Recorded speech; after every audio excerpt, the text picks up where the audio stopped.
Estamos aqui para mais um Val Responde. Para você que ainda não conhece esse quadro, eu pego perguntas lá dos advogados da caixinha do Instagram e trago para cá para a gente conseguir responder de uma forma mais aprofundada. Então vamos lá para a primeira pergunta. Eu já tenho um escritório com 5 colaboradores. Nós faturamos 5 dígitos mês, mas eu não sei para onde crescer. O que você olharia para entender isso? Primeira coisa que você precisa fazer é olhar para os 3 pilares de uma empresa: pessoas, processos e tecnologia. Vamos focar aqui na tecnologia. Onde isso se encaixaria dentro do crescimento que você está procurando?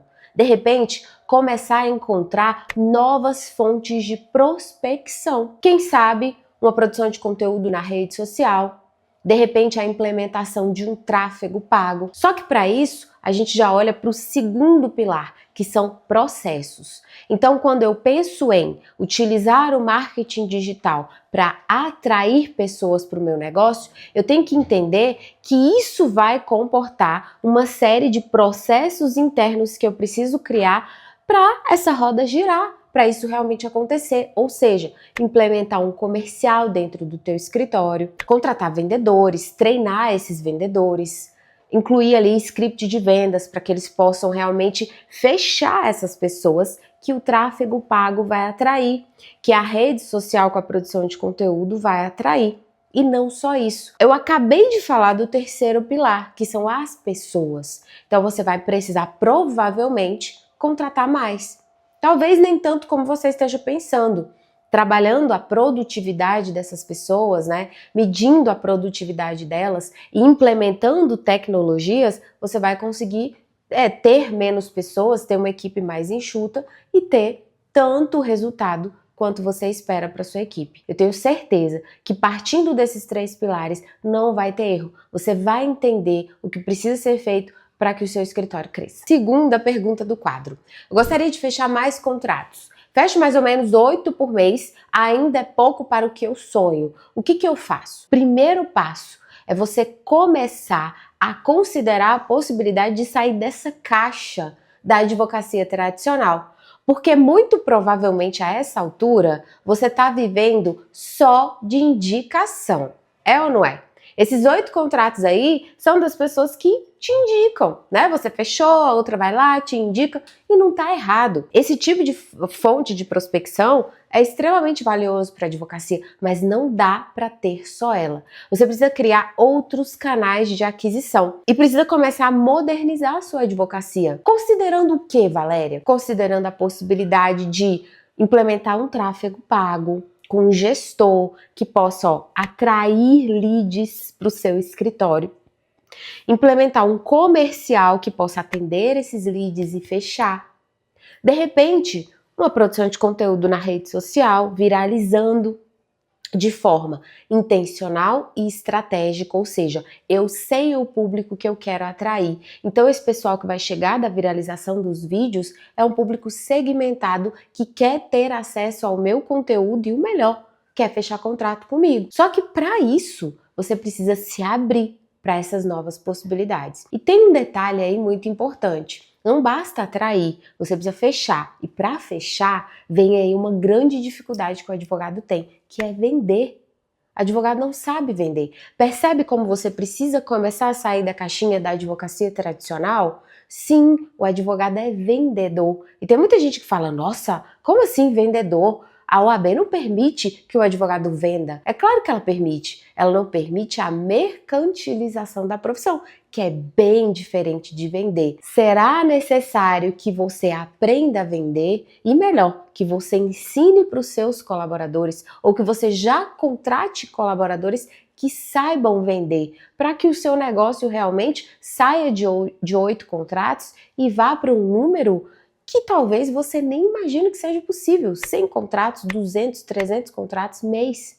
E isso é plenamente possível, contanto que você comece a identificar o que falta no teu negócio e comece a modernizar ele. E para isso, o que a gente tem? A gente tem um treinamento chamado FCTD, Feche Contrato Todo Dia, onde a gente ensina o marketing, o posicionamento estratégico e intencional para que você atraia o público certo e também A parte de vendas, todos os gatilhos mentais, todas as técnicas de venda, script de venda, a forma de negociação, para que realmente você e os seus colaboradores saibam vender. Então, atraiam e fechem. Eu tenho certeza que isso vai fazer toda a diferença no teu negócio e o crescimento que você procura tá aí.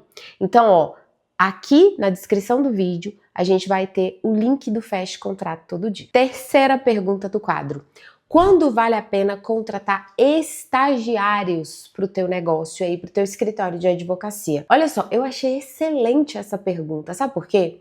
Porque a gente nunca sabe quem contratar. E isso é para advogados que já têm o seu escritório, já estão há muito tempo aí no mercado.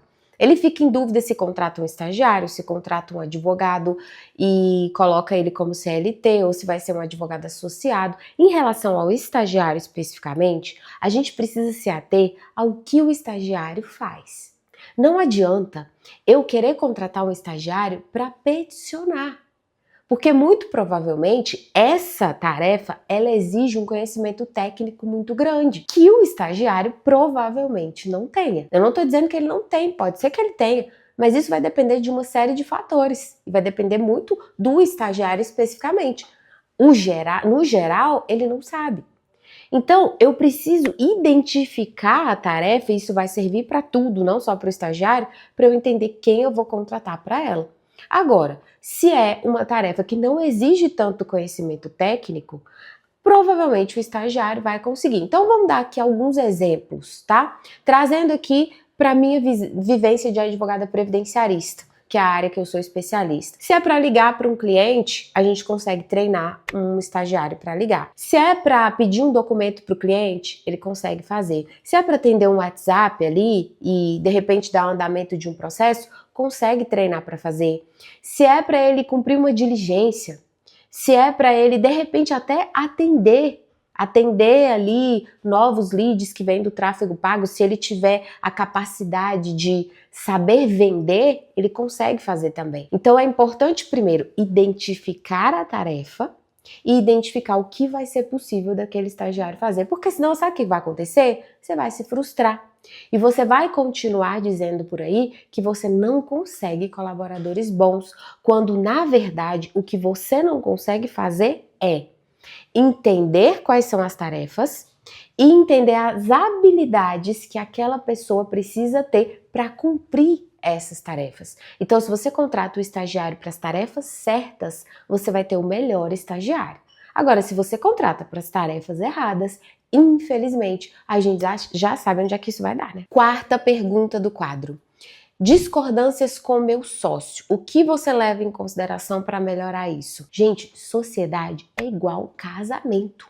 Vou falar a verdade para vocês. Se não começar a alinhar, ter uma comunicação clara entre os dois, diálogo, sabe, sentar e ser sincero em relação a todos os objetivos que vocês têm, qual o propósito de vocês com o negócio, se vocês têm principalmente valores e princípios ali alinhados, vai ficar muito difícil de manter a sociedade. Vou dar um exemplo para vocês. É muito comum quando um sócio ele funciona como um balão e o outro uma âncora. Aí esse aqui quer voar. Ele quer investir em tecnologia, ele quer implementar tráfego pago, ele quer ir para as redes sociais e produzir conteúdo, e esse aqui fala, não, a gente não precisa disso, isso não vai fazer diferença, não acho legal, não quero que você faça. Consegue perceber que essas pessoas estão completamente desalinhadas? E isso é muito grave, porque o negócio não anda. Vocês estão colocando as forças em lados opostos. Então, o primeiro ponto é alinhar a comunicação, alinhar o propósito, alinhar os valores e os princípios, para que vocês, mesmo sendo diferentes, porque você não precisa ser igual, mesmo sendo diferentes, estejam alinhados para conseguir os dois ou mais, né, irem para o mesmo caminho de crescimento, de melhoria do negócio. Esse, para mim, é um ponto principal. Normalmente as pessoas elas querem sócios para quê? E aqui eu vou ser bem sincera, isso aconteceu comigo, na verdade. A gente quer sócio porque a gente tem medo de ir sozinho. E aí você acaba utilizando o sócio como um cabide Na verdade, você não queria aquela sociedade, mas você fala assim, quer saber? Eu vou com o sócio porque é menos perigoso, é menos arriscado.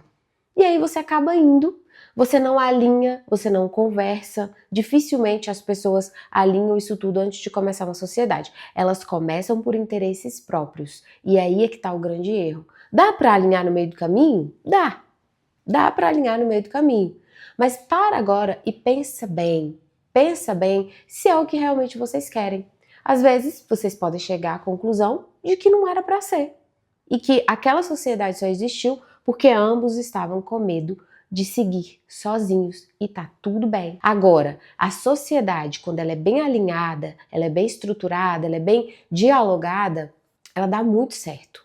E aí, claro, vocês unem forças, a probabilidade do crescimento ser gigantesco é muito maior do que quando você vai sozinho. Então pensa sobre isso e toma essa decisão de uma forma tranquila para que vocês possam ou continuar do jeito certo, sem ser cansativo, né, para os dois, ou dar uma pausa para que vocês consigam perceber exatamente o que vocês querem aí para a advocacia de vocês. E agora eu quero que você dê o seu like aqui, se você gostou dessas perguntas, se de alguma forma esse conteúdo foi útil para você, e principalmente que você deixe aqui nos comentários a tua dúvida, porque ela pode estar aqui no próximo A Val Responde. E já aproveita e, claro, se inscreve no canal para não perder nenhum detalhe desse próximo quadro.